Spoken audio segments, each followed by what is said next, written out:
दिवस तिसरा. खरं सांगायचं तर ह्या पेंटिंगला मी जेवढा वेळ द्यायचा ठरवला होता ना, तेवढा देताच येत नाहीये. साईड बाय साईड बरेच कमिशन वर्क चालू आहेत. म्हणूनच मध्ये मध्ये ब्रेक पडतो. पण एक गोष्ट मला या पेंटिंगमुळे कळाली की काही पेंटिंग्स आपण बनवत नाही, फक्त त्यांना वेळ देतो. आणि जेव्हा त्यांना कंप्लीट व्हायचं असते ना, तेव्हा ते स्वतःहून पूर्ण होतात. आज बऱ्यापैकी काम उरकून टाकलं. आणि हो, मी फेसमध्ये पण थोडेफार चेंजेस केले. तुम्हाला काय वाटतं, काय चेंजेस केले असेल? आज आपण अंगावर काम करतोय आणि ऑनेस्टली आता हळूहळू सगळे पार्ट्स एकमेकांशी कनेक्ट व्हायला लागले.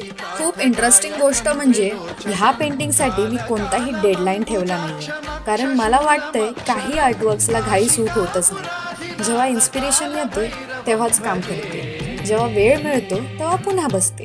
आणि कदाचित म्हणूनच ही पेंटिंग माझ्यासाठी इतकी स्पेशल वाटते. आणि अजून थोडेच काम बाकी आहे आणि मला पण एक्साइटमेंट आहे फायनल लुक बघायची. चला भेटूयात पुढच्या पार्टमध्ये.